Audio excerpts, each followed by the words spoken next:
闭上眼睛，耳朵竖起来。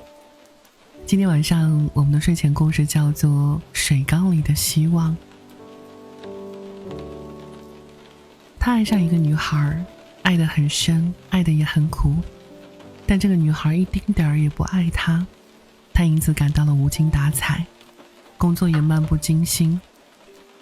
朋友于是就劝他先休息几天，找个安静的地方静一下。他听了朋友的劝告，就休了一段时间的假。听人说龙山是个好去处，那里环境幽静，山上还有个善国寺，里面的方丈禅悟很好。他于是去了。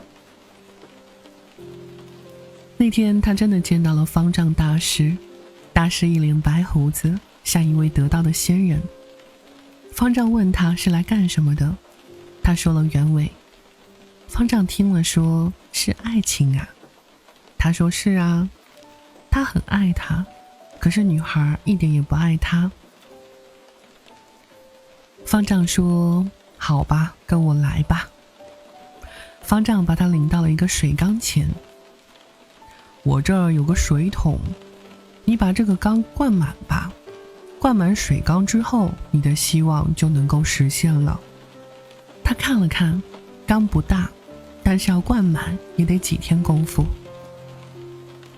方丈说，你不要高兴得太早，水源在山下呢，路很远，也不太好走，你如果改变主意还来得及。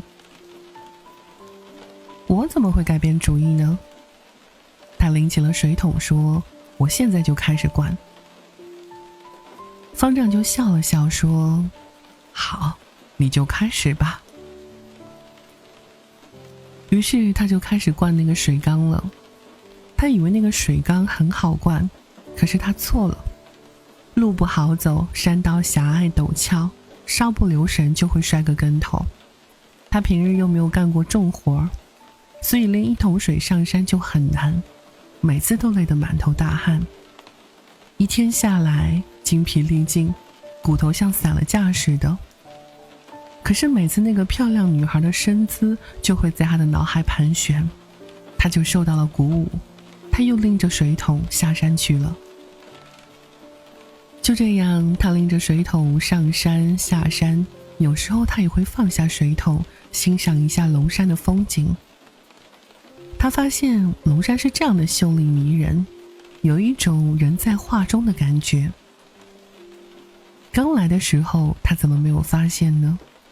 他现在没有以前拎水那样勤了，以前一天拎10来桶水，现在只拎3、4桶了。这天他又要下山去拎水，方丈拦住他，把他拉到了水缸前，让他看看缸底。他一看缸底，一下子惊住了，缸里一点水也没有，缸底有几道很大的裂缝。方丈说，我知道你一定感到不理解，想我为什么要欺骗你呢？方丈接着说，有时候希望看着是有的，其实是永远达不到的。你知道你来的时候为什么这样痛苦吗？他问为什么？方丈说，那是你太关心你的希望了。刚开始你每天拼命的拎水，我就知道你心中的他在起作用，这就是你痛苦的原因啊！你错就错在没有看缸底，看看你的希望能不能达到，这样你就会一辈子累下去，苦下去。后来你拎水一天比一天少了，我就知道你心里已经把它放下了，你对他的希望已经慢慢少了。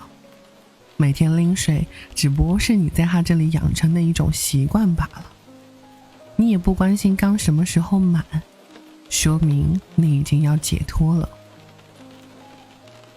他听方丈这么一说，终于领悟了。他说，师父放心，我再也不会像从前那样消沉了。后来在人生的路上，他还常常想起这件事情和方丈的话。